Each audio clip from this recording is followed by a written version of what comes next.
নাম কি? তরঙ্গ শব্দ। এটা তোমাদের ফিজিক্সের চ্যাপ্টার 7। অনেক অনেক সুন্দর একটা চ্যাপ্টার, অনেক ডিটেলস একটা চ্যাপ্টার, এবং আগে পরীক্ষার হলে এই চ্যাপ্টার থেকে যে কোয়েশ্চেনটা আসতো ওইটা ঠিকঠাক মতো আনসার করতে পারতাম, বুঝছো? মানে এই চ্যাপ্টারটা খুব ভালোভাবে আসলে সবাই পারে। ফিজিক্সের চ্যাপ্টার 7 যেটা B is equal to F lambda, তারপরে হচ্ছে 2d ইজ ইকুয়াল টু বিটি, এই দুইটা সূত্র জানলে এই চ্যাপ্টার কমপ্লিট না, এই চ্যাপ্টার কমপ্লিট। বাট আমরা আসলে আরো ডিপ থেকে জানবো। দেখবা যে তুমি এই চ্যাপ্টার যদি অন্য কোথাও পড়তে তাইলে অনেকগুলা জিনিস না জেনে তোমার কমপ্লিট হয়ে যাইতো। আজকে আসলে তুমি ফিল করতে পারবা ফিজিক্সকে ইনশাল্লাহ, এটা আমি বলতে পারি। ঠিক আছে, একটু পানি যদি দিতে পারো, এদিকে চলে যাও কাইন্ডলি। আচ্ছা, তো দেখো ভাইয়া, ফার্স্টেই আমরা পড়ব সরল স্পন্দন গতি। সরল স্পন্দন গতির আগে আমাদের একটা জিনিস বুঝতে হবে, সেটা হচ্ছে পর্যায়বৃত্ত গতি জিনিসটা কি। দেখো, আমরা সবাই দেখছি পর্যায়বৃত্ত গতি। পর্যায়বৃত্ত গতিটা কি? কোনো গতি যদি এরকম হয়, দেখো পর্যায়বৃত্ত গতিটা হইতেছে এরকম। আমি তোমাকে দেখাই, তুমি গড়ির কাঁটা দেখছো না? এই যে একটা গড়ি মনে করো, তো এটা গড়ির হচ্ছে 12 কাঁটা, এটা 6-এর কাঁটা, এটা 3-এর কাঁটা, এটা 9-এর কাঁটা। তোমরা গড়ি দেখছো, তো গড়ির যদি মনে করো মিনিটের কাঁটাটাই, যে এখানে মিনিটের কাঁটা আছে, এই মিনিটের কাঁটা সম্পূর্ণ এই জায়গা থেকে, দেখো এই মিনিটের কাঁটা এইভাবে ঘুরতেছে আবার এখানে আসতেছে, পরে আবার ঘুরতেছে আবার এখানে আসতেছে।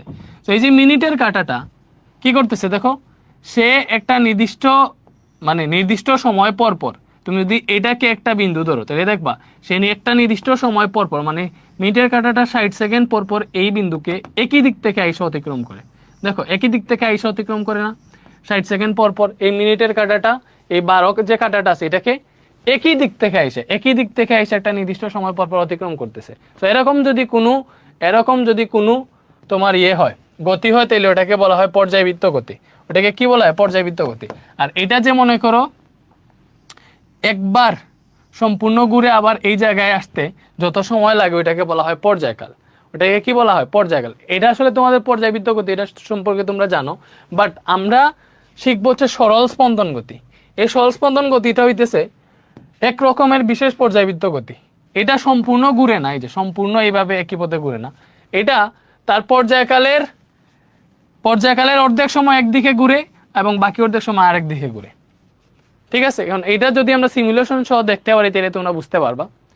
তো সরল স্পন্দন গতির সংজ্ঞা কি এটা আমি পরে দেখাই, আগে তোমাদেরকে সিমুলেশনটা দেখাই। এই যে এখানে তোমরা দেখতে পাইতেছো, ভাইয়া মুখে যেটা বলতেছি ওইটা মনে রাখবা, যে সরল স্পন্দন গতিটা কি? সরল স্পন্দন গতি হইতেছে যদি এটা তার পর্যায়কালের অর্ধেক সময় একদিকে এবং বাকি অর্ধেক সময় আরেক দিক থেকে হচ্ছে তোমার অতিক্রম করে, তাইলে ওটা হচ্ছে তোমার সরল স্পন্দন গতি। তো আমি তোমাকে এখান থেকে দেখাই। মনে করো এই যে একটা সুতার মধ্যে, সুতাটার দৈর্ঘ্য কত? 0.7 মিটার।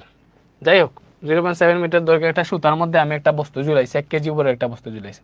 তো এটারে এইখান থেকে যদি আইনা আমি ছেড়ে দেই, তাহলে এটা এইভাবে দুলতে থাকবে। বলো, এটা এইভাবে দুলতেছে, এই যে দুলতেছে এটা আসলে সরল স্পন্দন গতি। এই যে দুলতেছে এটা আসলে সরল স্পন্দন গতি। আমরা যদি স্লো মোশনে দেখি তাহলে তোমরা বুঝতে পারবে যে কিভাবে দুলতেছে। তো এখানে বুঝার অনেক ব্যাপার স্যাপার আছে, তো ফার্স্টে তুমি যদি দেখো, আমরা একটু হচ্ছে নর্মালে রাখি এবং এরো দেই, তাহলে আশা করি বুঝতে পারবা।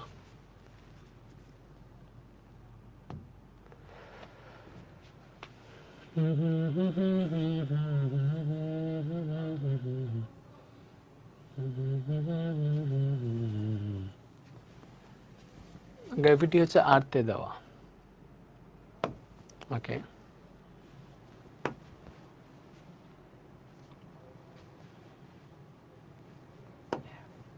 লেবে। ওকে, এটার অ্যাক্সেলারেশনটা কই? এই যে এটা হচ্ছে ভেলোসিটি, এটা হচ্ছে অ্যাক্সেলারেশন। এখন একটা জিনিস তোমাদেরকে বুঝাই, তোমরা আসলে বুঝতে পারবা জিনিসটা। দেখো এখানে সবুজ যে গ্রাফটা আছে, সবুজ যে এরো চিহ্নটা আছে, এটাকে বলা হয় বেগ, ভেলোসিটি। এবং এই যে হলুদ যেটা দেখতেছো তোমরা, ওইটা হচ্ছে অ্যাক্সেলারেশন, মানে ত্বরণ। এখন এই বেগ আর ত্বরণ কোনটা আসলে কোন দিকে কাজ করতেছে একটা জিনিস তুমি দেখো। ত্বরণটা একটা নির্দিষ্ট বিন্দুগামী, লাইক একটা নির্দিষ্ট বিন্দু বরাবর ত্বরণটা কাজ করতেছে। তুমি দেখো এই যে এই বস্তুটা যখন এই জায়গায় থাকবে তখন সে সাম্যাবস্থায় থাকবে, তখন সে সাম্যাবস্থায় থাকবে, এবং এই সাম্যাবস্থায় তার কি হয় দেখো, সাম্যাবস্থা থেকে যদি তারা আমি এইদিকে একটু উঠাইলাম, উঠানোর ফলে দেখো তার ত্বরণটা এই যে সাম্যাবস্থা বরাবর কাজ করতেছে। এখান থেকে যদি আমি ছেড়ে দেই তাহলে তুমি দেখো আমি শুধুমাত্র ত্বরণ রাখতেছি, বেগ রাখতেছি না, তাহলে ত্বরণটা দেখো কি করতেছে, এইটা পার হওয়ার পরে দেখো ত্বরণটা একদম এই বিন্দু বরাবর, সবসময় এই বিন্দু বরাবর ত্বরণটা কাজ করতেছে, এবং এই জায়গায় যাওয়ার পর সে স্টেবিলাইজ হয়ে যায়, মানে তখন তার বেগ থাকে, বেগ থাকার কারণে সে সামনের দিকে আগায়। তুমি একটা জিনিস দেখতে পারবা এখানে। তো দেখো যত সময় যাইতেছে বেগ বাড়তেছে, বাট এটা যখন এই লাইনটা ক্রস করে ফেলে, আচ্ছা এখন থেকে দেখো এই যে সবুজ লাইনটা বাড়তেছে, এটা যখন এই পয়েন্টে আসে, এই যে এই পয়েন্টে আসে, তখন তার ভেলোসিটি বা বেগটা সর্বোচ্চ হয়ে যায়। তুমি দেখবা এই যে এরো চিহ্নটা, সবুজ চিহ্নটা সবচেয়ে বড় থাকবে যখন এইখানে থাকবে। এখানে থাকার পরে সে যখন এই দিকে উঠবে, ব্যাপারটা বুঝো, এখানে থাকার পরে সে যখন এই দিকে উঠবে, এই দিকে যখন উঠবে তখন তার ত্বরণ তো সবসময় এইখানে কাজ করতেছে, মানে এই বরাবর ত্বরণ তাকে এই দিকে টানতেছে।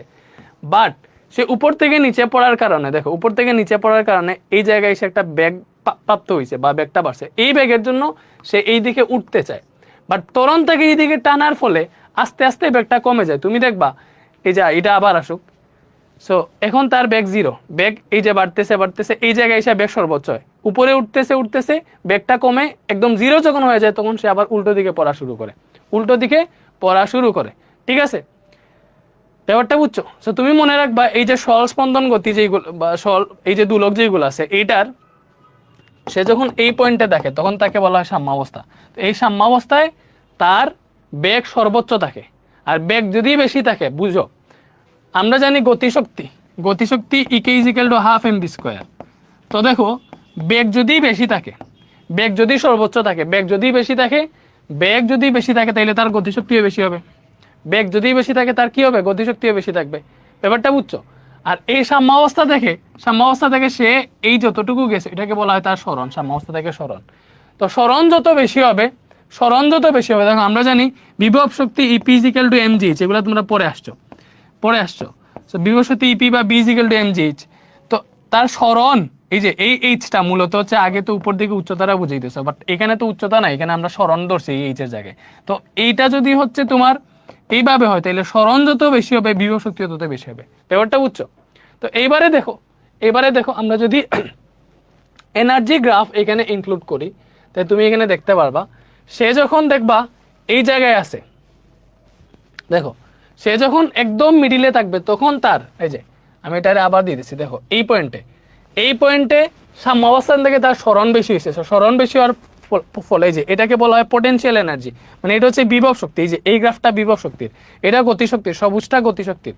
তো দেখবা এটার কোন সময় গতিশক্তিটা বেশি হয়, যখন এটা এই পয়েন্টে আসবে, দেখো এই পয়েন্টে আসবে তখন গতিশক্তি সর্বোচ্চ হয়ে যায়, এবং যখন একদম এই পয়েন্টে চলে যায়, মানে যেখান থেকে আবার উল্টো দিকে ফিরে আসা শুরু করবে, ওই পয়েন্টে চলে গেলে তার বিভব শক্তিটা বেশি হয়ে যায়, এবং এই মিডিল পয়েন্টগুলোতে তার গতিশক্তিও থাকে, বিভব শক্তিও থাকে, তখন মোট শক্তিটা আসে গতিশক্তি আর বিভব শক্তি যোগ করে ফেলে। দেখো এই যে যেখান থেকে তুমি এনার্জি গ্রাফটা দেখতে পারবা।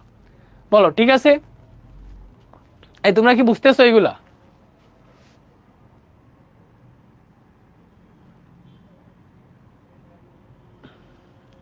আচ্ছা, সো এটা হচ্ছে তোমার মূলত সরল স্পন্দন গতি। আর সরল স্পন্দন গতিতে কি কি হবে ওই জিনিসটা তোমাদেরকে একটু বুঝিলাম, পরবর্তীতে আমরা এটা দেখবো। সো আমরা হচ্ছে মনে করো এটার ক্ষেত্রে একটা জিনিস আছে তোমাকে দেখাই। এই যে আমরা স্টপ ওয়াচ আনলাম, পিরিয়ড টাইমার, মনে করো পিরিয়ড টাইমার আনলাম। এটা হচ্ছে একটা পিরিয়ড কত সময় হয়েছে ওটা তোমাকে ইয়ে করে দিবে। লাইক এটা দেখো আমি এতটুকু তুলছি, এই যে এতটুকু কত ডিগ্রি, 64 ডিগ্রি, 65 ডিগ্রি, 65 ডিগ্রি তুলে হচ্ছে আমরা এটাকে ছেড়ে দিলাম। তো এটা পিরিয়ড টাইমার, পিরিয়ডটা গণবে আর কি কত সময়। তো দেখো এখানে আমাদের কি আছে, 1 কেজি পরে একটা বস্তু, আর 0.7 মিটার লেংথের হচ্ছে একটা সুতা আছে। এই সুতাটা 0.7 মিটার লেংথ। তো এটার পিরিয়ড মানে হচ্ছে পর্যায়কাল কত। আচ্ছা, এই যে পর্যায়কাল হচ্ছে 1.82 সেকেন্ড। এখন পর্যায়কাল জিনিসটা কি? পর্যায়কাল হইতেছে ভাই তোমাকে দেখাই, এটা যে এইখানে আছে, এখানে নিছি। তো এটা এখান থেকে সে এই জায়গায় আসবে, আসার পরে আবার এই জায়গায় যে ফিরে যাবে, এই পুরো টাইমটা হচ্ছে তোমার পর্যায়কাল।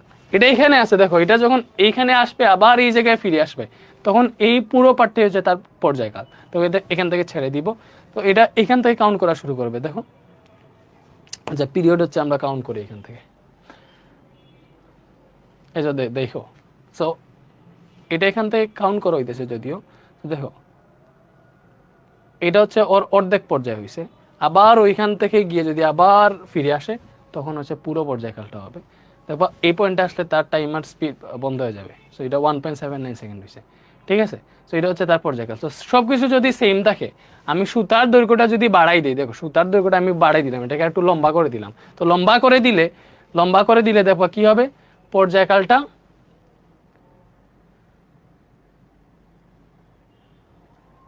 আচ্ছা এখন হচ্ছে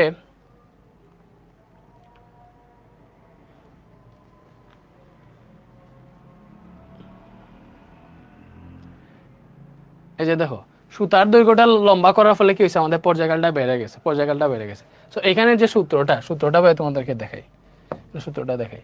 তো এই যে সরল স্পন্দন গতিতে মনে করো এই যে পর্যায়কাল যেটা, এই পর্যায়কাল টি ইজ ইকুয়াল টু, পর্যায়কাল বের করার সূত্র হচ্ছে পর্যায়কাল T is equal two 2π√L/g। এই যে আমরা এখানে যে পর্যায়কালটা হিসাব করছি, এই যে মানে এই যে পর্যায়কালটা এটা এই দিকে মনে করে এখান থেকে ছেড়ে দিলাম। সো সে পুরো এইখানে যাবে, আবার এখানে ফিরে আসতে তার যত সময় লাগবে ওইটা হচ্ছে তার পর্যায়কাল। তো ওইটা ডিপেন্ড করে কিসের উপর, এই যে আমরা দেখছো সুতার দৈর্ঘ্য বাড়ানোর ফলে এটা কি হয়েছিল, ওই যে এখানে পিরিয়ডিক টাইম যেটা ওইটার মধ্যে চেঞ্জ আসছিল, দ্যাট মিনস ওইটা সুতার দৈর্ঘ্যের উপর ডিপেন্ড করে। আরেকটা জিনিসের উপর ডিপেন্ড করে, সেটা হচ্ছে অভিকর্ষজ ত্বরণ, গ্র্যাভিটি। এই যে এটা পৃথিবীতে 9.81 মিটার পার সেকেন্ড, সেটাকে যদি হচ্ছে আমি জুপিটারে দিই, যেখানে হচ্ছে অভিকর্ষজ ত্বরণ 24.79, বুঝছো। তখন যদি আমরা এটার পর্যায়কাল কত হিসাব করি, দেখবো হচ্ছে একদম মানে কম টাইমের মধ্যে হয়ে যাবে। লাইক এখানে হচ্ছে অভিকর্ষজ ত্বরণ বেশি, তো এটা এখান থেকে বুঝতে পারবো যে এটা অভিকর্ষজ ত্বরণের উপরে ডিপেন্ড করে, ঠিক আছে। ব্যাপারটা বুঝছো, এই যে ডিফারেন্স আসছে না, 1.31 সেকেন্ড দেখাইতেছে। তো এটা অভিকর্ষজ ত্বরণের উপর ডিপেন্ড করে, বাট বরের উপর ডিপেন্ড করে না, বুঝছো। তো আমি যদি এই সেম জিনিসটা রেখে সেম পয়েন্টে রেখে যে বোর্ডটাকে যদি বাড়াই দিই, দেখো এখন বোর্ডটা 1.5 কেজি করে ফেলছি, তো বোর্ডটাকে 1.5 কেজি করেও যদি আমরা হিসাব করি, দেখবা তার আগে যতটুকু সেকেন্ড ছিল ততটুকু সেকেন্ডই আসবে। এই যে কত আসছে 1.31, আগে যেরকম ছিল এক্সাক্ট সেম জিনিস আসছে বোর্ডটা বাড়ানোর ফলে। দ্যাট মিনস এরকম যে সরল দোলক আছে যেগুলোকে আমরা উপর থেকে সুতাতে টাঙ্গায় যদি দুলাই দেই, তাহলে ওইটা শুধুমাত্র ডিপেন্ড করে, ওইটার পর্যায়কাল ডিপেন্ড করে শুধুমাত্র এই যে সুতার দৈর্ঘ্যের উপর আর অভিকর্ষজ ত্বরণের উপরে। এবং এটার পর্যায়কালের সূত্র হচ্ছে পর্যায়কাল T is equal two 2π√L/g। বলো পর্যায়কালের সূত্র কি, পর্যায়কালের সূত্র হচ্ছে পর্যায়কাল T is equal two 2π√L/g, ঠিক আছে।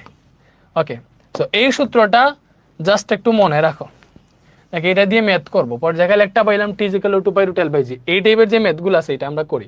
পরে এখানে আরেকটা সূত্র আছে, ওইটা আমি দেখাবো। তো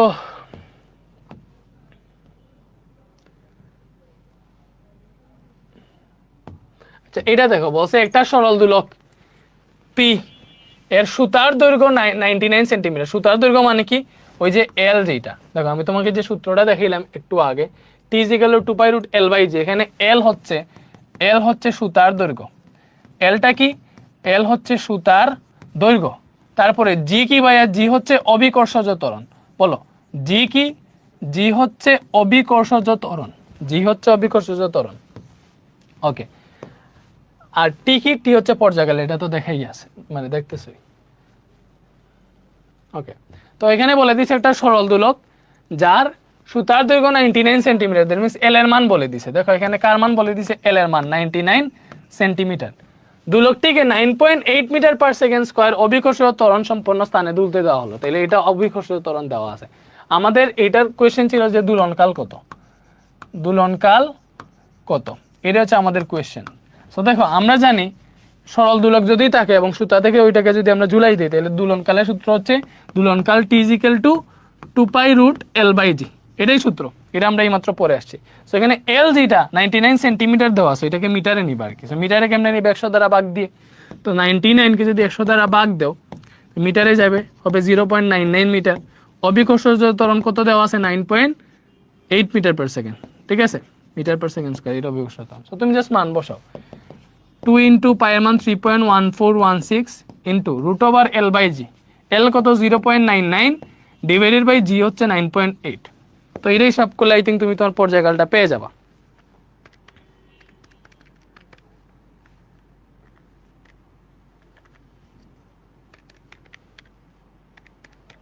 সো এটা পর্যায়কাল আসতেছে 1.997 সেকেন্ড, এটা হচ্ছে তার পর্যায়কাল, ঠিক আছে। পর্যায়কাল পূর্ণ স্পন্দন হইতে যে সময়টা লাগে ওই সময়টাই আসলে পর্যায়কাল, ঠিক আছে।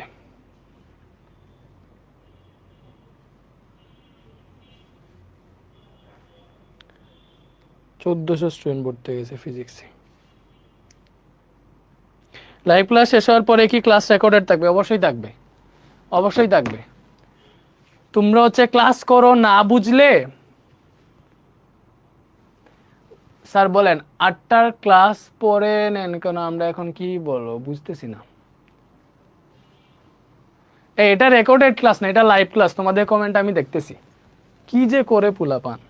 এটা রেকর্ডেড ক্লাস না, এটা লাইভ ক্লাস।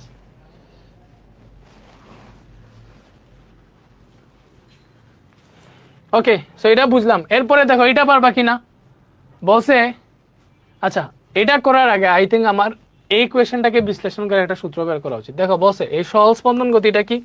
সহজ স্পন্দন গতি হইতেছে পর্যায়বৃত্ত গতি সম্পন্ন কোনো বস্তুর উপর কার্যকর ত্বরণ যদি তার গতিপথের একটি নির্দিষ্ট বিন্দু অভিমুখী এমনভাবে ক্রিয়া করে যে তার মান ওই বিন্দু হতে বস্তুর সরণের মানের সমানুপাতিক, তবে বস্তুর গতিকে সহজ স্পন্দন গতি বলে। আচ্ছা, তো এখানে আমরা যেটা দেখছিলাম, দেখো ত্বরণ যেটা, দেখো আমরা যখন তোমাকে এইভাবে দেখাইছিলাম এখান থেকে এটাকে, তো দেখো শুধুমাত্র আমি এখানে ত্বরণটা রাখতেছি।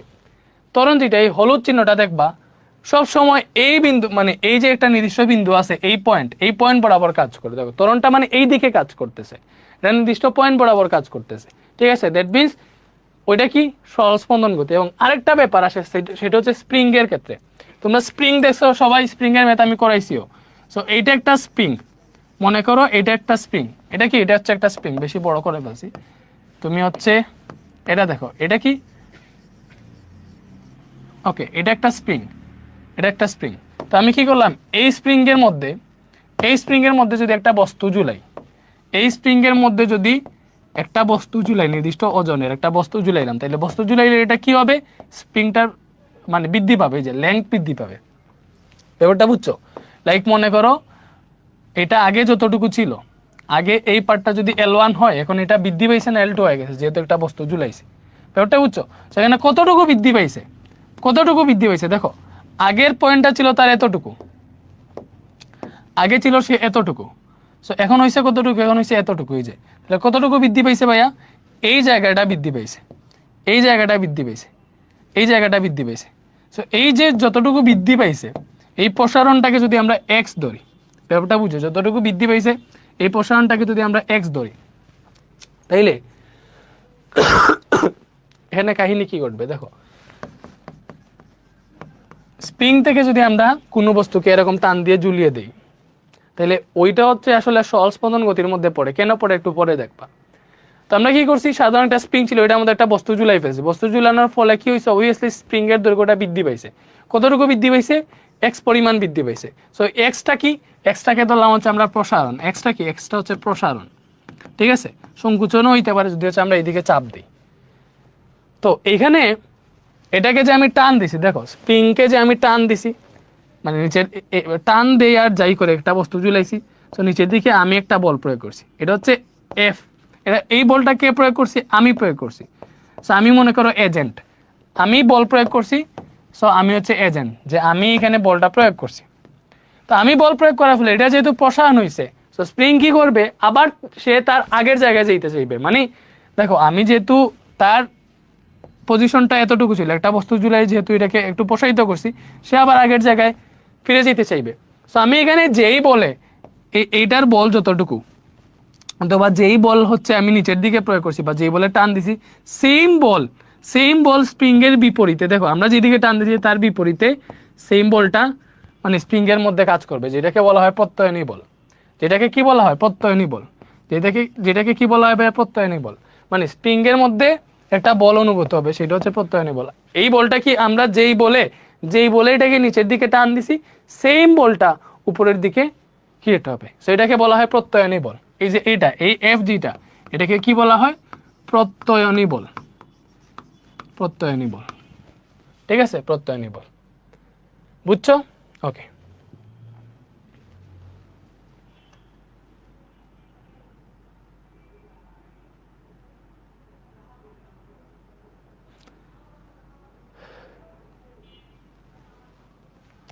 তো এটা যদি প্রত্যয়নী বল হয়, তাহলে এই প্রত্যয়নী বল এফ ইজিক্যাল টু, প্রত্যয়নী বল এফ ইজিক্যাল টু হচ্ছে কে এক্স। আচ্ছা, এখানে কে এক্স না কি কি আমি তোমাকে বুঝাইতেছি। দেখো এখানে বলা হয়েছে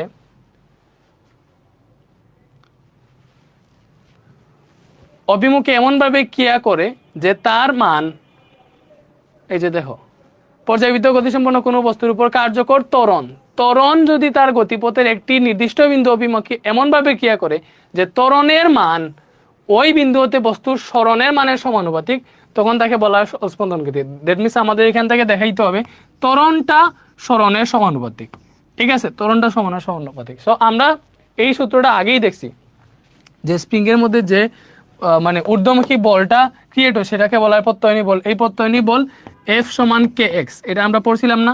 অবভিয়াসলি পড়ছিলাম, এফ সমান কে এক্স। আচ্ছা, সো এইখানে দেখো একটা ব্যাপার আছে, বল যেই দিকে কাজ করতেছে, দেখো সরণ তার বিপরীত দিকে হইছে না? প্রত্যয়নী বলটা কাজ করতেছে উপরের দিকে, বুঝছো? আর সরণ হয়েছে নিচের দিকে, তাহলে এটার দিক ডিফারেন্স না? তাহলে দিক যদি ডিফারেন্স হয় তাহলে সরণটা হবে মাইনাস এক্স। এটা যদি মাইনাস এক্স ধরো, বলের দিককে যদি পজিটিভ ধরো তাহলে সরণের দিক হবে নেগেটিভ। তো এখান থেকে আসবে বল F is equal to minus K x, ঠিক আছে? এবারে দেখো এটাই হচ্ছে আসলে প্রত্যয়নী বল এবং সরণের মধ্যে সম্পর্ক। এখানে কি ভাই? এখানে এফ হচ্ছে প্রত্যয়নী বল এবং কে কি? কে হচ্ছে স্প্রিং ধ্রুবক। কে কি ভাইয়া? কে হচ্ছে স্প্রিং ধ্রুবক। কে হচ্ছে স্প্রিং ধ্রুবক, মানে স্প্রিং এর একটা নির্দিষ্ট ধ্রুবক থাকে, তো এটা হচ্ছে স্প্রিং ধ্রুবক। ব্যাপারটা হচ্ছে এক একটা স্প্রিং এর এক একটা ধ্রুবক থাকে। আচ্ছা, তো এখানে এক্স হচ্ছে সংকুচন বা প্রসারণ,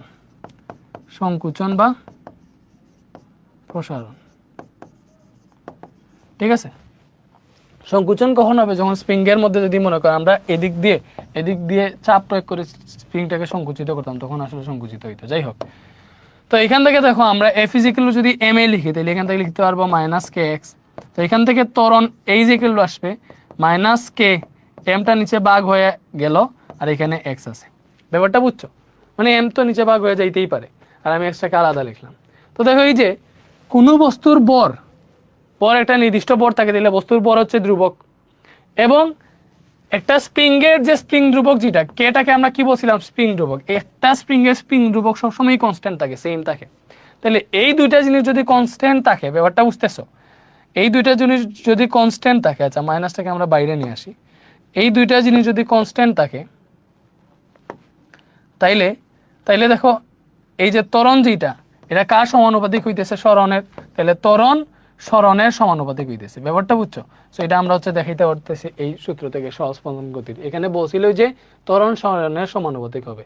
তো এই যে তাহলে স্প্রিং থেকে যদি কোনো বস্তু ঝুলাই দেয় আমরা, তাহলে ওইখানেও আসলে সহজ স্পন্দন গতি হয়। আর আমরা যে বল হচ্ছে এখানে প্রয়োগ করি নিচের দিকে, ঠিক আছে? যে বল প্রয়োগ করি তার বিপরীত দিকে স্প্রিং এর মধ্যে একটা বল ক্রিয়েট হয়, যেটাকে বলা হয় প্রত্যয়নী বল। এই প্রত্যয়নী বল এফ সমান মাইনাস কে এক্স, ঠিক আছে?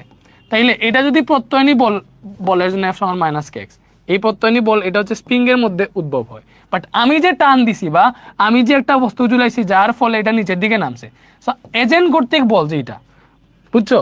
বাইরের এজেন্ট কর্তৃক বল, মনে করো আমি যে টান দিছি ওই বলটা যদি দেওয়া থাকে তাহলে তুমি কিভাবে হিসাব করবা? বাইরের এজেন্ট কর্তৃক বল এফ এজেন্ট লিখলাম, মনে করো এটা ইজিক্যাল কি হবে? এটার ক্ষেত্রে দেখো মাইনাস হবে না, কজ আমি যেই দিকে বল প্রয়োগ করছি ওই দিকেই সরণ হয়েছে, এজন্য F is equal to K x হবে। ব্যাপারটা বুঝছো? সো এই জিনিসটা মনে রাখো, ঠিক আছে? তো এখানে একটা ব্যাপার আছে, সেটা হচ্ছে এখানে তুমি যদি এম বরের বস্তু ঝুলাও, এম বরের একটা বস্তু যদি ঝুলাও, ঠিক আছে, এম বরের একটা বস্তু যদি ঝুলাও, তাইলে কাহিনীটা কি হবে দেখো, এম বরের একটা বস্তু ঝুলাইছি, যার ফলে স্প্রিংটা আগে থেকে প্রসারিত হয়েছে, তো স্প্রিংটা এইদিকে প্রসারিত হয়েছে, বাট সে তো আগে তার পূর্বের জায়গায় যাওয়ার ট্রাই করবে। তো যেহেতু একটা প্রত্যয়নী বল ক্রিয়েট হয়েছে, তো এটাকে টান দিয়ে আমি যদি ছেড়ে দেই, তাহলে সে আবার উপর দিকে যাবে, আবার নিচের দিকে আসবে, এরকম হবে, এরকম হইতে থাকবে। তো সে উপরে গিয়ে আবার নিচে আসতে যে সময়টা এখানে লাগবে, এই সময়টা হবে তার পর্যায়কাল, এবং এই পর্যায়কাল টি ইজ ইকুয়াল টু হবে 2 পাই রুট এম বাই কে। এই এমটা কি, এখানে যত বড়ের বস্তু আমরা ঝুলাইছি ওই এম, আর কে হচ্ছে স্প্রিং ধ্রুবক। ব্যাপারটা বুঝছো? এই যে আরেকটা পর্যায়কালের সূত্র পাইলাম, T is equal to 2 pi root M by K. এখানে এম হচ্ছে যে বস্তু আমরা ঝুলাবো ওই বস্তুর ভর, এবং কে হচ্ছে স্প্রিং ধ্রুবক।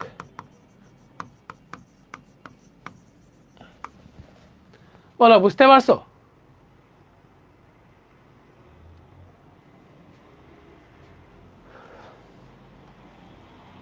তোমরা যদি ঠিকঠাক মতো ক্লাস না করো, তাইলে হচ্ছে লাইভ না নিয়ে আগের মতো রেকর্ডেডই নিব, বুঝছো? তো সুন্দর মতো ক্লাস করতে থাকো, উল্টা পাল্টা কইরো না।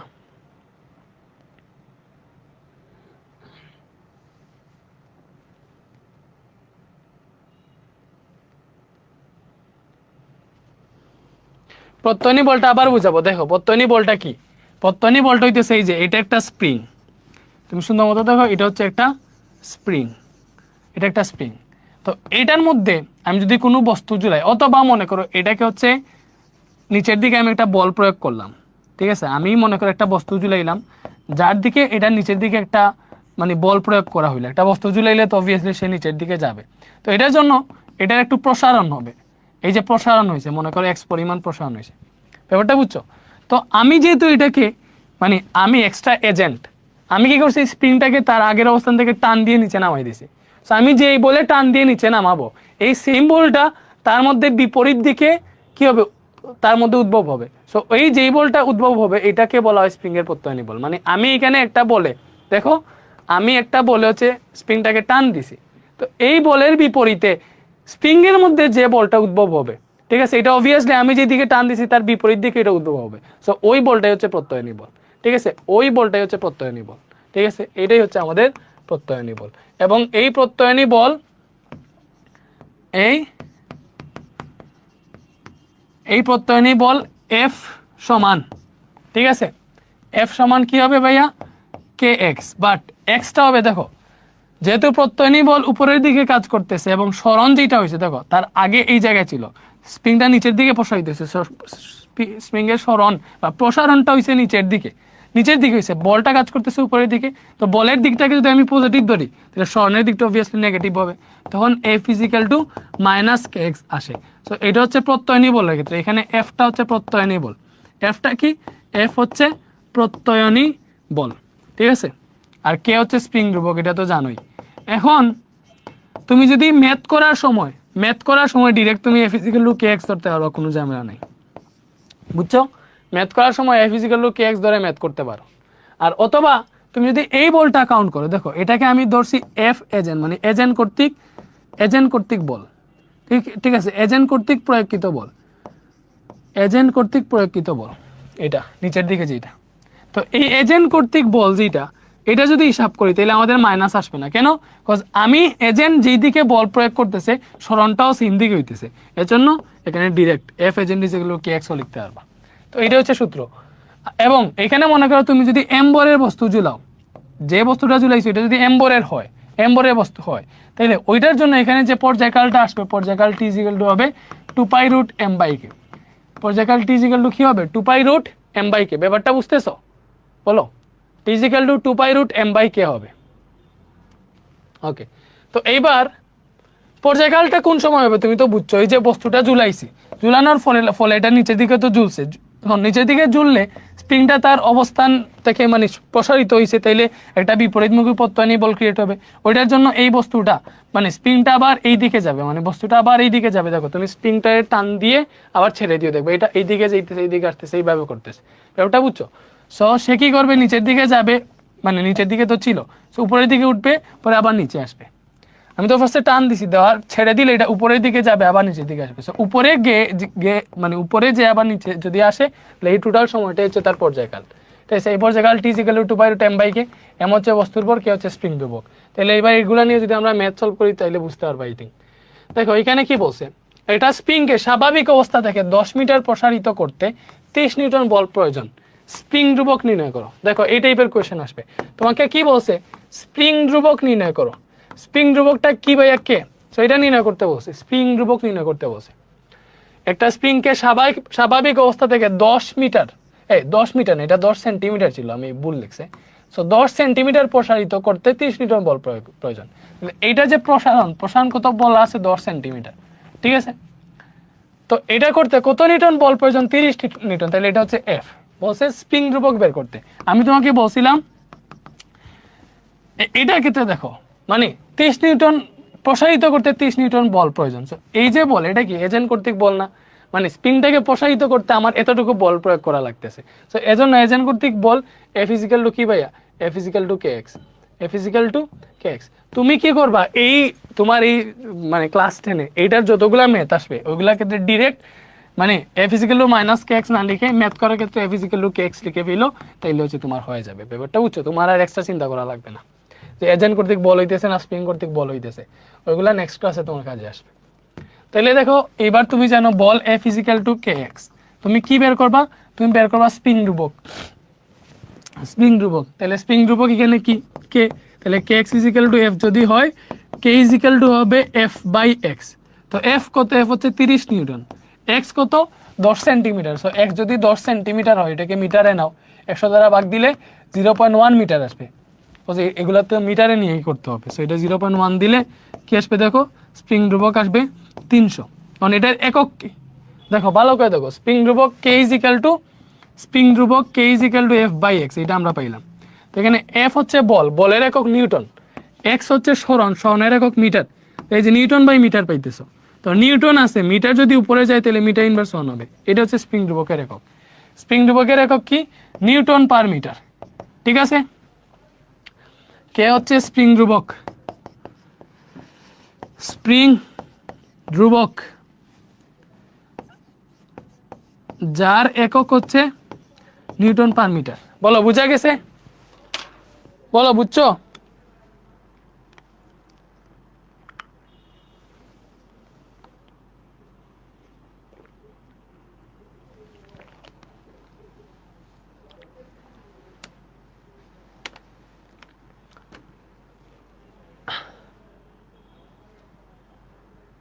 আরে তুমি হচ্ছে চার্ট কেন দেখবা, তোমার যদি অন্যের কমেন্টস দেখতে মানে সমস্যা হয় তুমি কেন কমেন্টস দেখবা? তুমি ক্লাস দেখতে আসো, ক্লাস দেখতেই দেখো।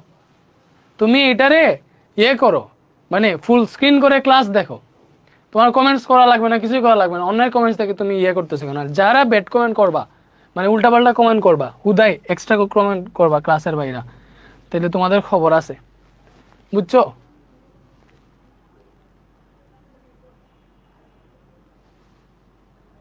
আরে বেসিক ক্লাস করে সিকিউ সলভিং করে নাও, সিকিউ সলভিং না করলে কি ঝামেলা হবে? কোনো ঝামেলা না। এবার সিকিউ সলভিং ক্লাস কইরো, ওইখানে দেখবা অনেক টাইপের সিকিউ করাই, যেগুলো হয়তো তুমি খুঁজেও পাবা না।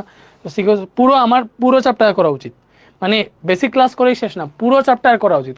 সিকিউ সলভিং ক্লাস আমি নতুন অনেক বেসিক দেই। আপনার উপর মাঝে মাঝে অনেক রাগ হয়, কেন রাগ হয় বলো তো? স্যার আপনি শুকাই গেছেন। হ্যাঁ শুকাই গেছি, কি আর করার।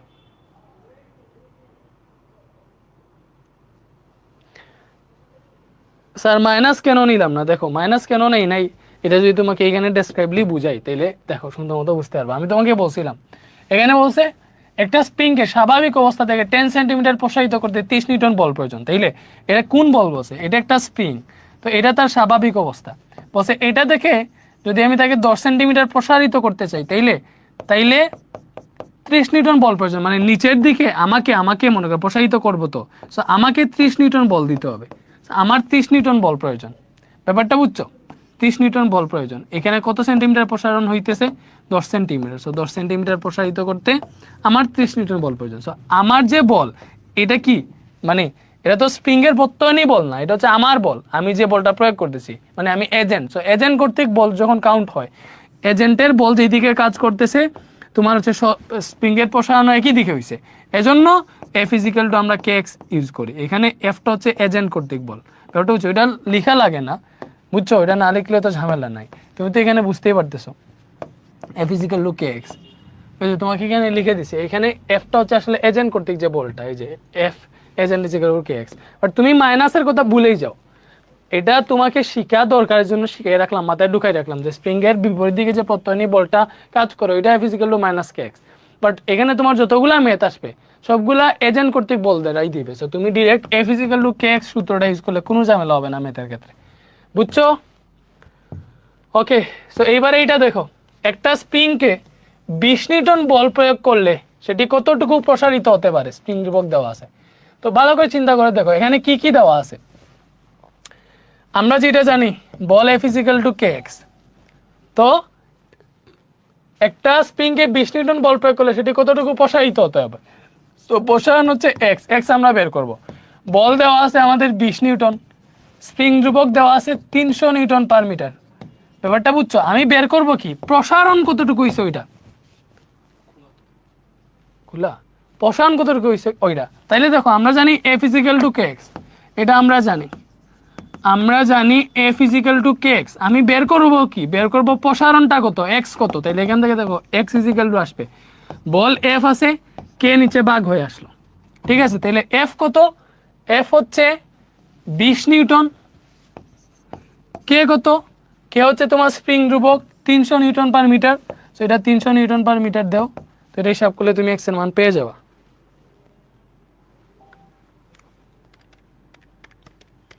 তো এটা আসতেছে দেখো 0.0667 মিটার। তো এটাকে যদি সেন্টিমিটারে নাও তাহলে 100 দিয়ে গুণ দিলে সেন্টিমিটারে যাবে, তখন আসবে 6.67 সেন্টিমিটার। ব্যাপারটা বুঝছো?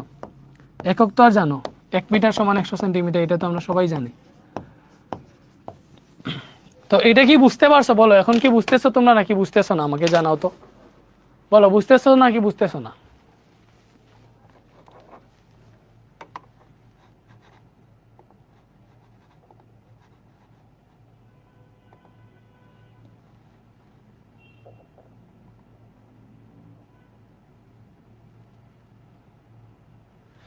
বলো তোমরা কি বুঝছো? সেন্টিমিটারে না নিলে হবে, হবে ঝামেলা নাই তো, মিটারে রাখলে হবে। বাট এটা দেখো সেন্টিমিটারে নিলে একটু সুন্দর লাগে, 6.67 সেন্টিমিটার। প্রশ্নগুলো সেন্টিমিটারে দেখতেই ভালো লাগে আর কি, এটা ছোট মান তো সেই জন্য। আচ্ছা বলো ক্লাসের কোয়ালিটি কি ঠিক আছে? মানে তোমরা যে ভিডিও দেখতেছো সাউন্ড কোয়ালিটি থেকে শুরু করে ভিডিও কোয়ালিটি কি ঠিকঠাক আছে? বলো ঠিক আছে না? সবকিছু কি ঠিক আছে? ওকে বুঝতেছো? তাহলে তোমরা আমাকে কমেন্ট করো, বাকি ক্লাসগুলো লাইভে দিব না রেকর্ডেড দিব? অনেক মিক্স কমেন্ট থাকে, বুঝছো? আমি লাইভ নিতে চাইছিলাম, বাট তোমরাই হচ্ছে উল্টাপাল্টা কমেন্টস করো। মেথার হ্যামেথ লাইভ নিব, এগুলো রেকর্ডই দিয়ে দেওয়া ভালো, সুন্দর মতো দিব, এমনভাবে দিব যাতে কোনো কোয়েশ্চেন না থাকে তোমাদের মনে।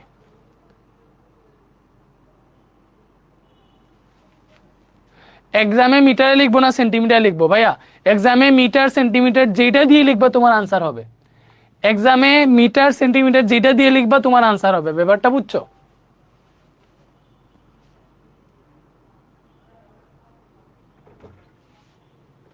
ক্যামেরা ঠিক করতে আসছে বা ফোনটা কে আসছে?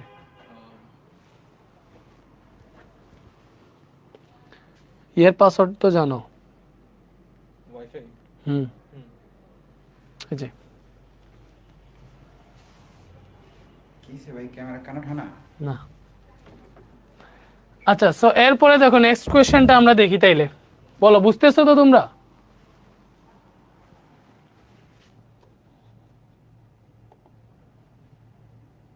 যা বুঝেছেন সব বুঝছি।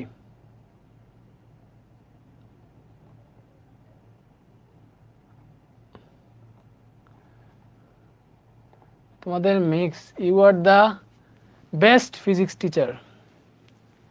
আচ্ছা যাই হোক, বেস্ট টেস্ট এগুলা বলার দরকার নাই। দেখো এটা কি বলছে, 200 গ্রাম বরের একটি স্প্রিং সরল সন্ধিত গতিতে গতিশীল। মধ্যাবস্থান হতে স্প্রিংটি যখন 0.15 মিটার সরণ হয় তখন এর উপর ক্রিয়ারত বলের মান এত নিউটন। স্প্রিংটির পর্যায়কাল বল কত, মানে সরি পর্যায়কাল কত হবে, পর্যায়কাল বল না, পর্যায়কাল কত হবে। দেখো আমাকে বের করতে বলছে পর্যায়কাল, কি বের করতে বলছে, পর্যায়কাল। কি কি দেওয়া আছে, মধ্যাবস্থান হতে মানে সাম্যাবস্থান হতে স্প্রিংটির যখন 0.15 মিটার সরণ হয়, তাহলে এটা হচ্ছে স্প্রিং এর যে সরণটা এক্স এর মান, ঠিক আছে। ওকে, স্প্রিংটির যখন 0.15 মিটার সরণ হয় তখন এর উপর ক্রিয়ারত বল হচ্ছে 0.3 নিউটন। আমাকে বলছে পর্যায়কাল বের করো। ভাইয়া পর্যায়কালের সূত্র কি স্প্রিং এর ক্ষেত্রে 2π√m/k। দেখো পর্যায়কাল বের করতে হইলে আমার জানা লাগবে বস্তুর ভর এবং স্প্রিং ধ্রুবক। তো এখানে বস্তুর ভর দেওয়া আছে ভাই এই যে 200 গ্রাম। ভালো করে দেখো এখানে বস্তুর ভর যেটা m = 200 গ্রাম দেওয়া আছে, সো কেজিতে নিলে 1000 দিয়ে ভাগ দিবা 0.2 কেজি আসবে। ব্যাপারটা বুঝছো? এইবার আমি পর্যায়কাল বের করব। দেখো আমি যদি এই স্প্রিং ধ্রুবকটা না জানি তাহলে কি পর্যায়কাল বের করতে পারবো? পারবো না। তাহলে আমাকে স্প্রিং ধ্রুবক জানা লাগবে। স্প্রিং ধ্রুবক কেমনে জানবো? দেখো এখানে আরো মান দেওয়া আছে। কি কি দেওয়া আছে? এই যে স্প্রিং এর প্রসারণ যেটা x = 0.15 মিটার, তারপরে স্প্রিং এর উপর ক্রিয়ারত বল F সমান কত দেওয়া, 0.3 নিউটন। এখন আমরা জানি F = kx, ওইখান থেকে দেখো k এর মান চলে আসবে, k = F/x। বলো k এর মান কেন বের করতেছি? স্প্রিং ধ্রুবক যদি না বের করি তাহলে এই পর্যায়কালটা বের করতে পারবো না, এজন্য এখানে স্প্রিং ধ্রুবকটা বের করতেছি, ঠিক আছে। তো এখান থেকে দেখো k = আসবে F/x। এখন F কত? F হচ্ছে 0.3 নিউটন ডিভাইডেড বাই x কত, 0.15 মিটার, ঠিক আছে। তো এটা তুমি হিসাব করো, 0.3 ডিভাইডেড বাই 0.15।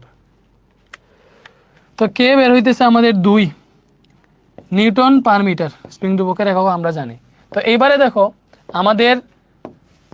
আমাদের এমও জানি, কেও জানি। তো আমাদের বের করতে বলছে স্প্রিংটির পর্যায়কাল কত। সো আমরা জানি পর্যায়কাল কত। পর্যায়কালের সূত্র বসাই দিবা। আমরা জানি পর্যায়কাল t = 2π√m/k। বলো পর্যায়কাল কি? পর্যায়কাল t = 2π√m/k, ঠিক আছে। পর্যায়কাল কি? t = 2π√m/k। তো মান বসাও তুমি এখন। t = 2 × π এর মান হচ্ছে 3.1416 √m/k। m কত? 0.2 কেজি এবং স্প্রিং ধ্রুবক k কত পাইছি? 2। তাহলে এটা পুরোটা হিসাব করলে যেটা পাবো ওইটাই পর্যায়কাল। 2 × 3.1416 √0.2 ডিভাইডেড বাই 2। তো এটা আসতেছে 1.9869 সেকেন্ড বা 987 সেকেন্ড। আচ্ছা এই যে এইটা মনে রাখবা পর্যায়কাল তো একটা সময় আর কি, তার কত সময় লাগতেছে? পর্যায়কালের একক সেকেন্ড। পর্যায়কালের একক সেকেন্ড। বলো বুঝতেছো?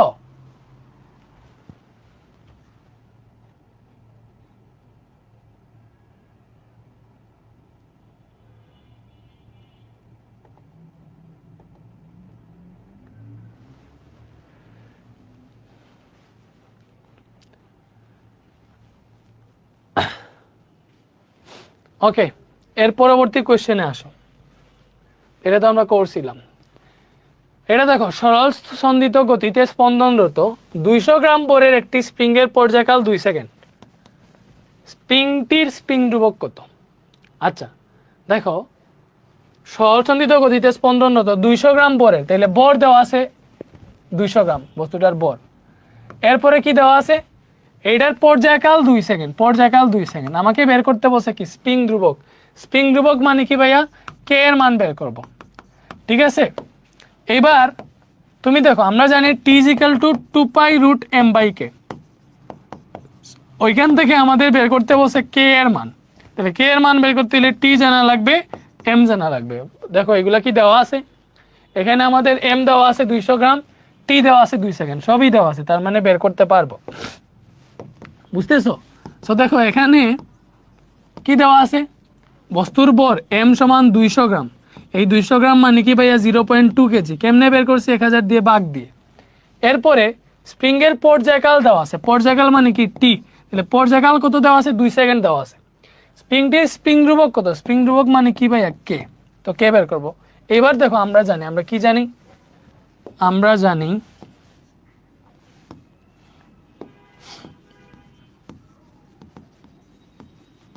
আমরা জানি টি ইজ ইকাল টু 2π√m/k। এখন আমরা বের করব কে এর মান। কেমনে বের করব দেখো, আমরা একটু ট্রাই করি। কে তো রুটের ভেতরে আছে, আমরা উপবাক্যকে স্কোয়ার করে ফেলি। স্কোয়ার করলে এটা হবে টি স্কোয়ার। এটাকে যদি স্কোয়ার করো, মানে পুরোটা স্কোয়ার করে ফেলতেছি, এইদিকে স্কোয়ার এইদিকে স্কোয়ার। কেন স্কোয়ার করছি? যাতে রুটটা উঠাইতে পারি, বিকজ আমার এই কে এর মান বের করতে হবে স্প্রিং ধ্রুবক। তাহলে এটা হয়ে যাবে, দেখো 2π কে স্কোয়ার করলে হয়ে যাবে 4π স্কোয়ার, আর এখানে রুট উঠে গিয়ে m/k হয়ে যাবে।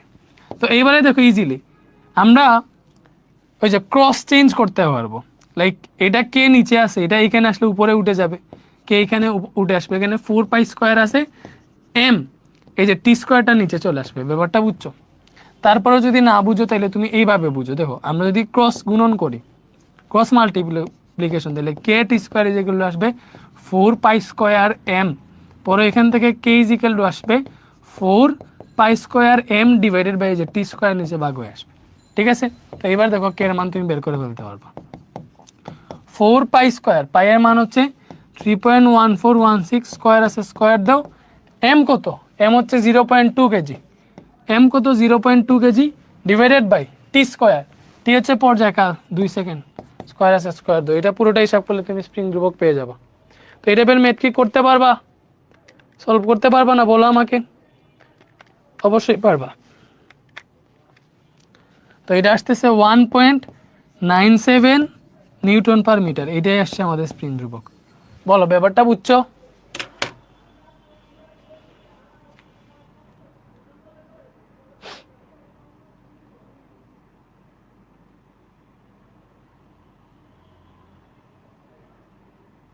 আচ্ছা, রেকর্ড ক্লাস চাইতেছো, রেকর্ড ক্লাস দিব, নেক্সট ক্লাসগুলো রেকর্ডই দিব, ঝামেলা নাই। নির্দিষ্ট যেটা দেওয়া আছে ডেট, ওই ডেটে হচ্ছে তোমার হচ্ছে ক্লাস দিয়ে দিব।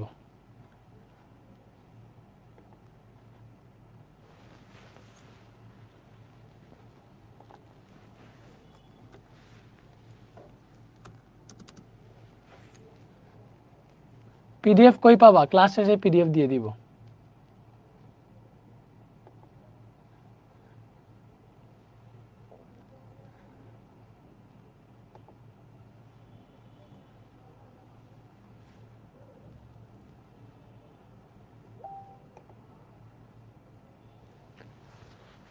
সময় দিব তোলার জন্য। আচ্ছা তুলো। এখন কত হইতেছে ভাইয়া, রুট দিলে কি স্কোয়ার করতে হবে? দেখো তুমি রুটের ভেতরে এই কেটা আছে, স্কোয়ারটাকে যদি না তুলো তাহলে তো এটার মান বের করতে পারবা না, এর জন্য স্কোয়ার করা লাগে। ঠিক আছে?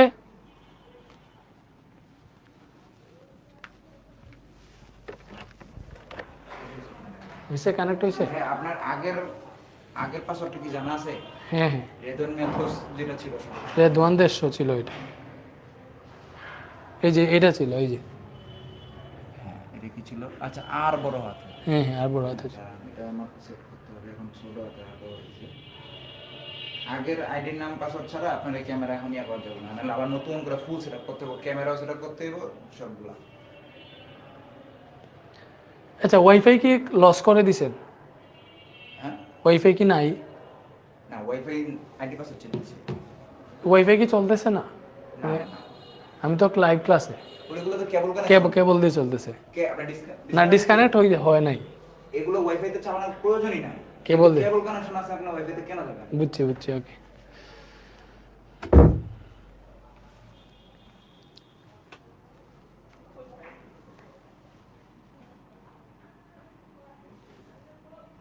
এই বুঝছো, এটা কি শেষ? তুলা শেষ হয়েছে? তুলা শেষ হইলে বলো, আমি আরেকটা কোয়েশ্চেনে যাব।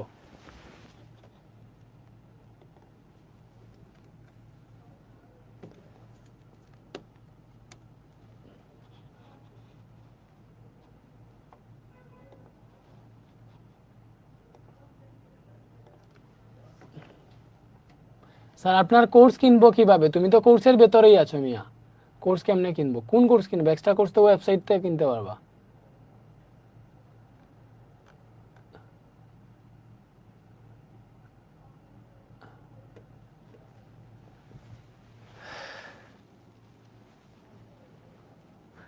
তোমরা একজন বলো ভাই লাইভ ক্লাস দেন, একজন বলো রেকর্ড ক্লাস দেন। এখন আমি কার কথা শুনবো? আমি আমার যেটা ইচ্ছা হবে ওইটা দিব।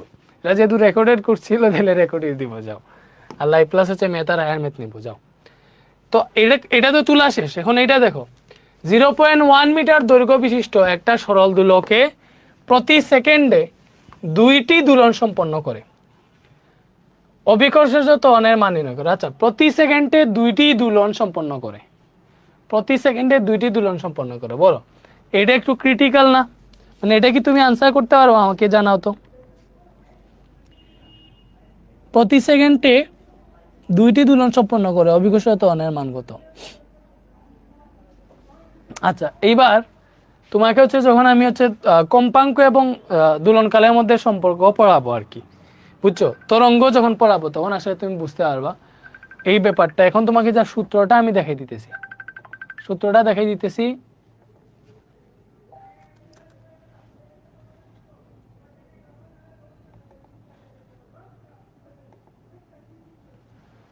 ওকে, দেখো, কম্পাঙ্ক নামে একটা জিনিস আছে যেটা হচ্ছে এফ। তোমাকে যদি আমি তরঙ্গ পাঠটা পড়াই তখন বুঝতে পারবা। এই কম্পাঙ্ক হইতেছে প্রতি সেকেন্ডে যতবার পূর্ণ কম্পন হয়, প্রতি সেকেন্ডে যতবার পূর্ণ কম্পন হয়, প্রতি সেকেন্ডে যত, এই যে মানুষ কল দিয়ে ডিস্টার্ব করতেছে, প্রতি সেকেন্ডে যতবার পূর্ণ কম্পন হয়, ঠিক আছে, ওই কম্পন সংখ্যা হচ্ছে তার কম্পাঙ্ক। লাইক 1 সেকেন্ডে এখানে বলা আছে, দেখো 1 সেকেন্ডে 2টা দোলন সম্পন্ন হয়েছে, দ্যাট মিনস এটার কম্পাঙ্ক এফ সমান 2। এবং কম্পাঙ্ক আর পর্যায়কালের সম্পর্ক কি? পর্যায়কাল হইতেছে একটা পূর্ণ কম্পন হইতে যে সময় লাগে ওইটা পর্যায়কাল, এটা পূর্ণ কম্পন হইতে যে সময় লাগে ওইটা পর্যায়কাল, ব্যাপারটা বুঝো। এবং কম্পাঙ্ক কি?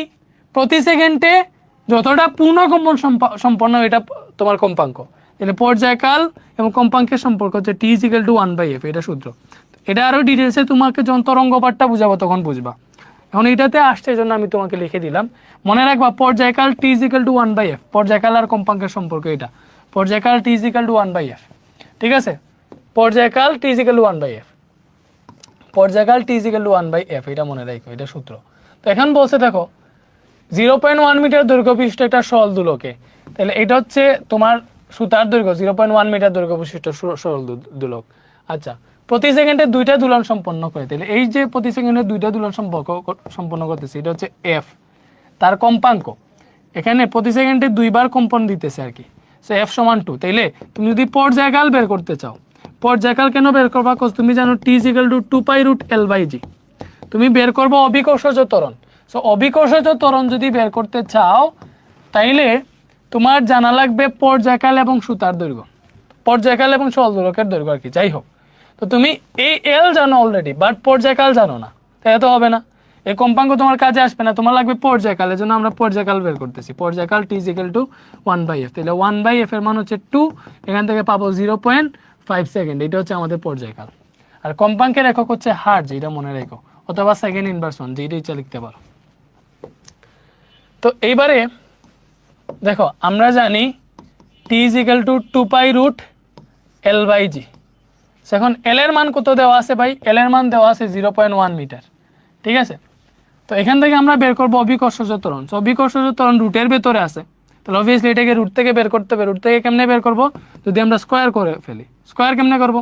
স্কোয়ার করলে এটা হয়ে যাবে টি², এখানে হয়ে যাবে 4π², আর এখানে হয়ে যাবে, দেখো রুট উঠে যাবে, এল উপরে আছে, জি নিচে চলে আসবে। এবার আর গুণন করলে বাবা টি²g, আর এখানে পাবা 4π²L। তো এখান থেকে জি বের করে ফেলতে পারবা, জি ইজ ইকুয়াল টু 4π²L আছে, টি²টা নিচে ভাগ হয়ে আসলো। তো এবার তুমি হিসাব করো, তোমাকে অভিকর্ষজ ত্বরণই বের করতে বলছে। 4 × π এর মান 3.1416, স্কোয়ার আছে, স্কোয়ার দাও। পরে এল এর মান কত? 0.1 মিটার, 0.1 ডিভাইডেড বাই টি²। আচ্ছা, টি হচ্ছে পর্যায়কাল, এটার উপর আবার স্কোয়ার, তাহলে পর্যায়কাল পাইছি 0.5 সেকেন্ড, ওটাকে আবার স্কোয়ার দিলাম। এটা হিসাব করলে জি এর মান চলে আসবে 4 × 3.1416 square into 0.1 divided by 0.5 square. এটা আসতেছে 15.79 মিটার পার সেকেন্ড স্কোয়ার। এটা আসছে আমাদের অভিকর্ষজ ত্বরণ। ব্যাপারটা বুঝতে পারছো? বলো কত আসছে? 15.79 মিটার পার সেকেন্ড স্কোয়ার, এটা আসছে আমাদের অভিকর্ষজ ত্বরণ।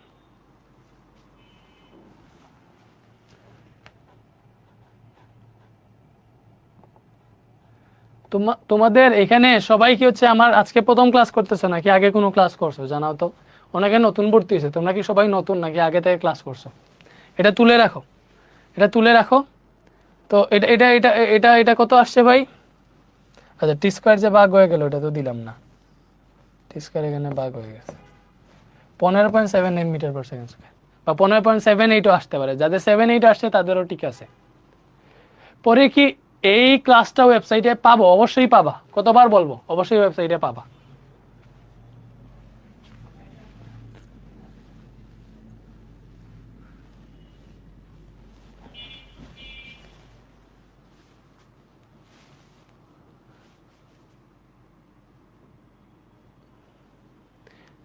তো যে যে যে সময় ভর্তি হও, ক্লাস কি বুঝতেছো আমাকে বলো। অলরেডি আমরা 4টা চ্যাপ্টার শেষ করছি, তাইলে এখন চ্যাপ্টার 7, 8 আর 10 এই 3টা শেষ করলে আমাদের কোর্সই শেষ, তোমার সম্পূর্ণ সিলেবাস শেষ।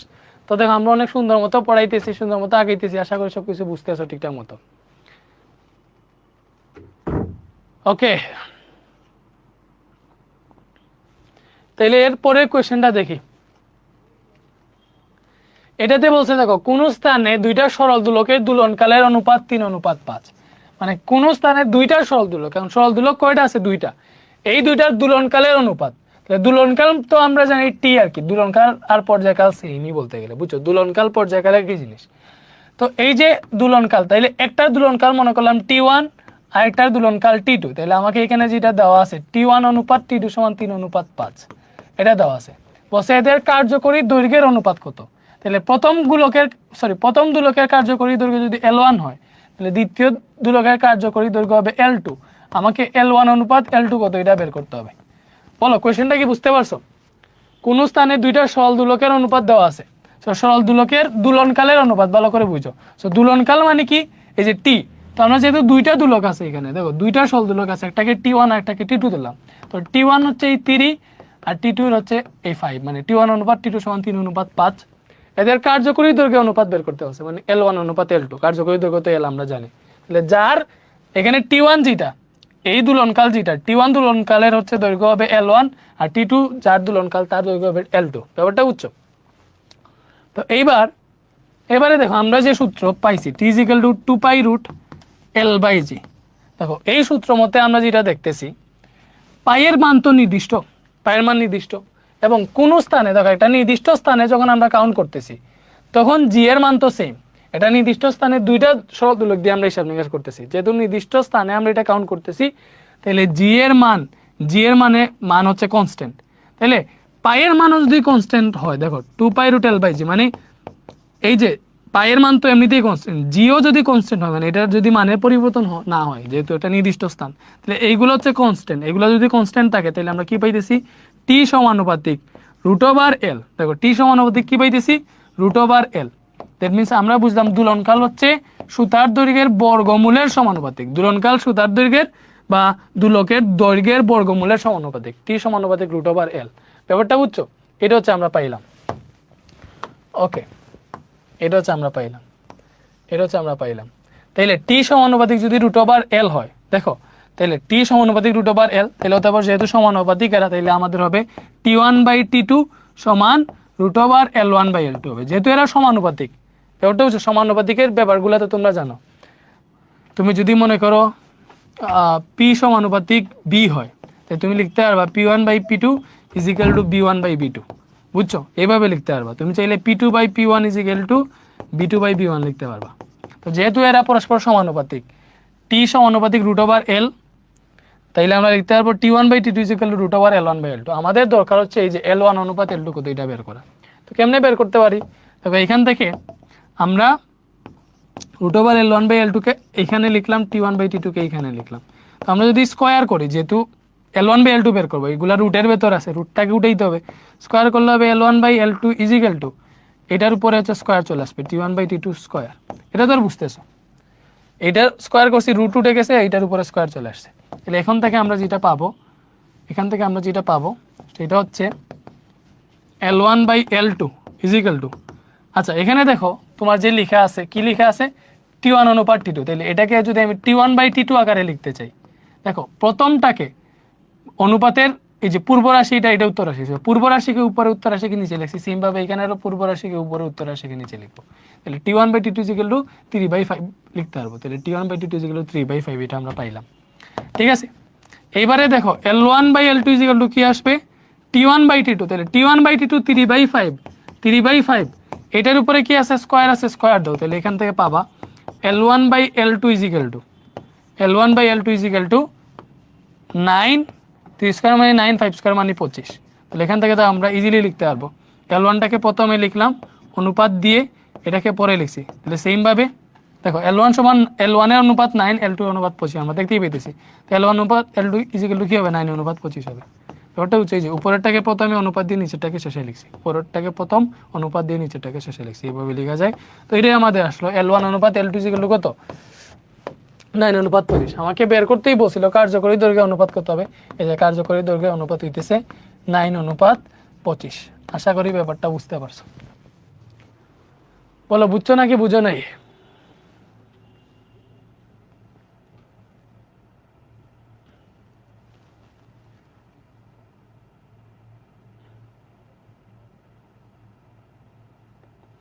স্যার আপনি যে ক্যালকুলেটর ব্যবহার করছেন এটা কি এসএসসিতে এলাও করে? এলাও করে, কোনো ঝামেলা নাই। অথবা তোমরা হচ্ছে 991 ইএসটা কিনতে পারো, তোমাদের ইচ্ছা। আচ্ছা এটা যদি না বুঝে আবার বুঝাইতেছি, দেখো এটা হচ্ছে আসলে মানে আর একটু সময় পরে করা উচিত, এটা শেষের দিকে সিকিউ সলভিং পার্টে করা উচিত। আগে যেহেতু করাই ফেলছে তাহলে একটু বুঝাইতে পারি। দেখো বলছে কোন স্থানে দুইটা সরল দোলক আছে, দুইটা সরল দোলকের দুলন কাতলের অনুপাত 3 অনুপাত 5। তাহলে একটার তুলন কাতলাম T1 আর একটা T2, তাহলে T1 অনুপাত T2 হচ্ছে 3 অনুপাত 5।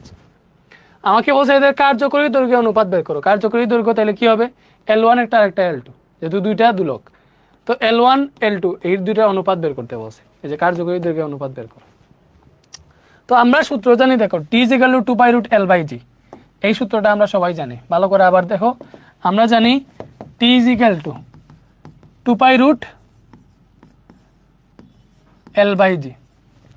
তো আমার যেহেতু দেখো T1 আর T2 দেওয়া আছে, L1 আর L2 মান বের করবো, কোনো রকম যদি সূত্রের মধ্যে T1 T2 R L1 L2 I না এটাকে সিম্পলিফাই করতে পারি তাহলেই তো আমাদের লাভ।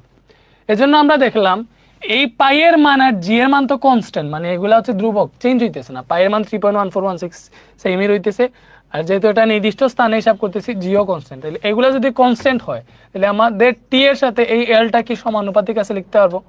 এই যে দেখো টি উপরে আছে, রুটের ভেতরে এল আছে, এলটা উপরে, তাহলে টি সমানুপাতিক √L।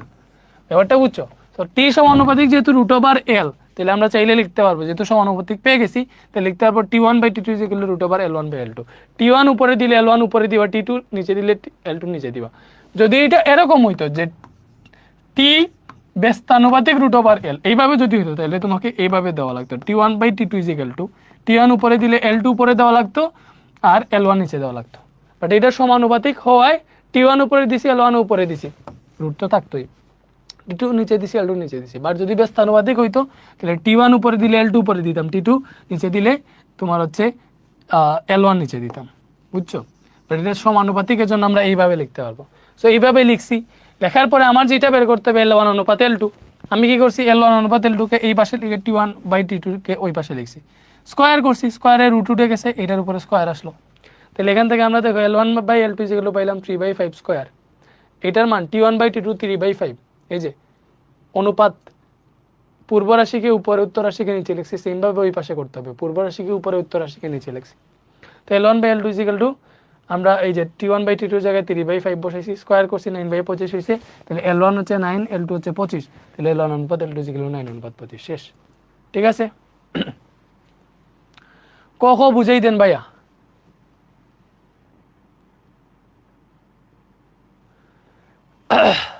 এই লাইভ ক্লাসের কোয়ালিটি খারাপ না, তুমি হচ্ছে নেটওয়ার্ক স্পিড থেকে তোমার হচ্ছে যে কোয়ালিটিটাকে 720p দিয়ে দাও, তাইলে হয়ে যাবে, ঠিক আছে? এবারে এটা দেখো, ভূপৃষ্ঠে একটি দুলকের দুলনকাল 1 সেকেন্ড, ভূপৃষ্ঠে একটি দুলকের দুলনকাল 1 সেকেন্ড, এটা হচ্ছে দুলনকাল দেওয়া আছে, টি এর মান দেওয়া আছে 1 সেকেন্ড, ঠিক আছে? তোমাকে বের করতে বলছে এর দুলকটির দৈর্ঘ্য কত, দৈর্ঘ্য মানে কি এল বের করতে বলছে, দৈর্ঘ্য মানে কি এল বের করতে বলছে। আচ্ছা ভূপৃষ্ঠে যেহেতু বলছে তাহলে ভূপৃষ্ঠে আমরা জানি অভিকর্ষ ত্বরণ কত, জি এর মান আমরা জানি। দেখো দুলনকালের সূত্র কি T = 2π√L/G। এটা কেন লিখছি, কোজ আমাকে তো দুলকটির দৈর্ঘ্য মানে এল বের করতে হবে। সো আমি দেখতেছি এল বের করতে হইলে আমাকে যেটার মান জানা লাগবে সেটা হচ্ছে দুলনকাল এবং অভিকর্ষজ ত্বরণ। সো একটা দুলকের দুলনকাল 1 সেকেন্ড বলেই দিছে, বাট অভিকর্ষ ত্বরণ জানি না। বাট যেহেতু বলছে ভূপৃষ্ঠে একটা দুলনকালের হিসাব নিকাশ করতেছে, তাহলে ভূপৃষ্ঠে তো আমরা মানে অভিকর্ষ ত্বরণ জানি। ভূপৃষ্ঠে যেহেতু বলছে, তাহলে জি ইকুয়াল টু কত হবে 9.8 মিটার পার সেকেন্ড। ভূপৃষ্ঠে অভিকর্ষ ত্বরণ আমরা সবাই জানি। দুলনকাল 1 সেকেন্ড বলে দিছে, আমরা বের করব কি দুলকের কার্যকরী দৈর্ঘ্য। তো এখান থেকে দেখো এল বের করব, তাহলে আমরা কি করতে পারি, স্কয়ার করতে পারি উভয় পক্ষকে, তাহলে এটা হবে টি স্কয়ার। যেহেতু এলটা রুটের ভেতরে, তো এটাকে যদি এল এর মান বের করতে চাই, তাহলে তো রুটটাকে উঠাইতে হবে, আর রুটকে উঠাইতে হইলে আমাদের স্কয়ার করা লাগে। স্কয়ার করলে এটা হবে টি স্কয়ার, এটা হবে 4 পাই স্কয়ার। স্কয়ার যেহেতু করছি, 2 স্কয়ার মানে 4 পাইয়ের উপরে স্কয়ার আসলে পাই স্কয়ার, আর রুটের স্কয়ারে কাটা যাবে, এল বাই জি আসবে। তখন দেখো আমরা কি পাবো, 4 পাই স্কয়ার এল, এটা ইকুয়াল টু পাবো টি স্কয়ার জি, ক্রস মাল্টিপ্লিকেশন করলাম। তাহলে আমরা এল যদি বের করতে চাই, এটা সমান আসবে T square G divided by 4 pi square. ঠিক আছে, তো টি কত, টি হচ্ছে 1 সেকেন্ড, তাহলে 1 সেকেন্ড স্কয়ার ইন্টু জি এর মান হচ্ছে 9.8 ডিভাইডেড বাই 4 পাই স্কয়ার, তাহলে 4 ইন্টু পাই এর মান 3.1416, স্কয়ার আছে স্কয়ার দাও, এটা হিসাব করলে তোমার হচ্ছে সুতার দৈর্ঘ্য বের হয়ে যাবে, বা দুলকের দৈর্ঘ্য বের হয়ে যাবে আর কি, দুলক।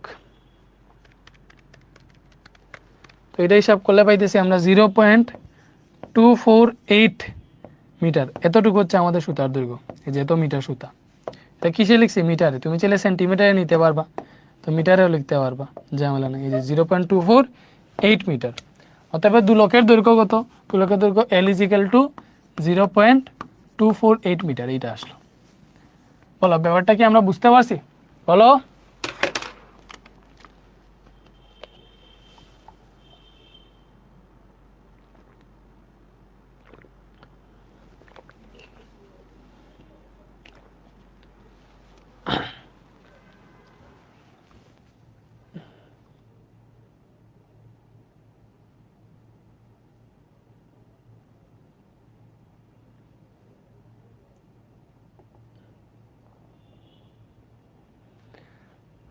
ক খ বুঝাই দেন ভাই, ক খ যেটা শর্ট কোয়েশ্চেনের জন্য আলাদা ক্লাস দিব, এক ক্লাসে তোমরা পাগল করে ফেলো না, আমাকে যে গতিতে আগাই দিয়েছে ওই গতিতে আগাইতে দাও। আচ্ছা এইবারে দেখো, এইবার হচ্ছে তরঙ্গ। এখন তরঙ্গ হচ্ছে আমরা এখন পড়বো না, আমরা হচ্ছে অলরেডি আজকের এই ক্লাসে আমরা হচ্ছে ওই যে দুলনকালের যে পার্টটা আছে এটা পুরোপুরি কমপ্লিট করলাম। এই টাইপের যত ম্যাথ আসবে এবার তোমরা পারবা, সিকিউ সলভিং এ গেলে আরো ম্যাথ দেখবা। এরপরে আমরা যেটা করব, এরপরে হচ্ছে আমরা গত সামনের ক্লাসে যে তরঙ্গের ম্যাথগুলো করব, তরঙ্গ জিনিসটা ভালো মতো বুঝে এটার ম্যাথ সলভ করবো, তাইলে আশা করি তোমরা অনেক জিনিসই বুঝতে পারবা। ওই যে অনেকগুলা ম্যাথ আছে, তো তরঙ্গ এখনো বাকি আছে, ওইগুলো হচ্ছে আমরা নেক্সট ক্লাসে করব। তরঙ্গ নেক্সট ক্লাসে করব, এরপরে ক্লাসে করব হচ্ছে ওই যে প্রতিধ্বনি। সো আরো 2টা ক্লাস লাগবে, বেসিক এরপরে সিকিউ। ঠিক আছে, সেন্টিমিটার নিয়ে লিখতে পারবা, হ্যাঁ নিতে পারবা, এরপর থেকে লাইভ ক্লাস দিয়ে না রেকর্ড ক্লাস দিয়ে না। ওকে, পাঁচলাম ভাই, ক্লাস শেষে যা লিখলাম তা কি কোথাও আপলোড দিতে হবে? হ্যাঁ অবশ্যই দিবা। তোমরা এই যে নোট শেয়ারিং মানে কি বলে কন্টেস্ট চলতেছে, তোমরা তো জানো। ঠিক আছে, তো নোট শেয়ারিং কন্টেস্ট যে চলতেছে, তোমাদের তো অংশগ্রহণ করতে হবে, তাই না? তো অংশগ্রহণ কই থেকে করবা? এই যে তোমরা ইয়েতে যাবা, ক্রোম ওপেন হইতেছে না কেন?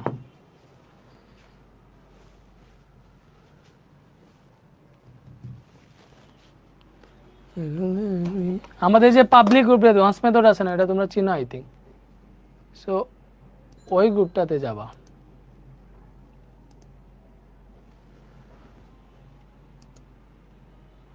আমাদের যে গ্রুপ আছে অ্যাডভান্স মেথড, সো এই যে অ্যাডভান্স মেথডে যাবা,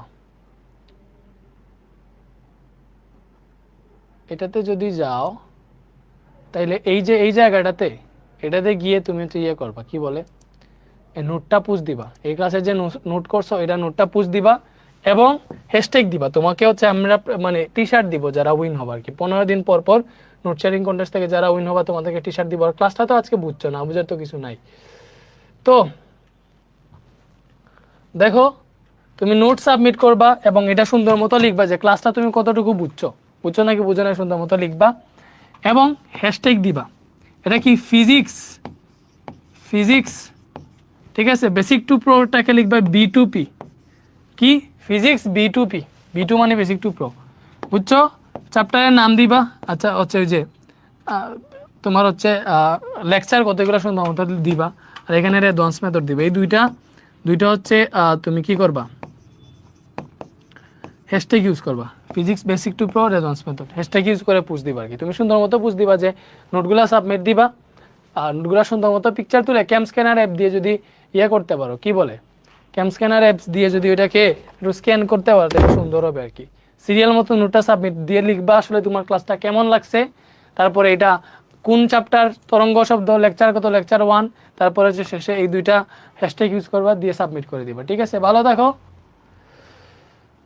এই হাতের লেখার উপর ডিপেন্ড করে না, সুন্দর মতো লিখতে পারলে হয়েছে।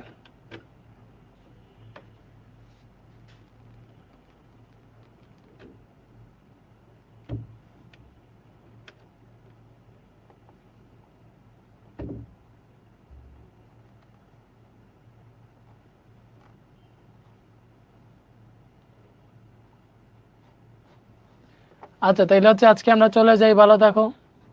অনেক সুন্দর ক্লাসটা হইলো। সবাই লাইভ ক্লাসের সময় সেটিংটাও ঠিক করতে পারো না, সেটিংটা 720 পিতে দিলে একদম সুন্দর দেখাবে। ওকে, সবাই ভালো থাকো।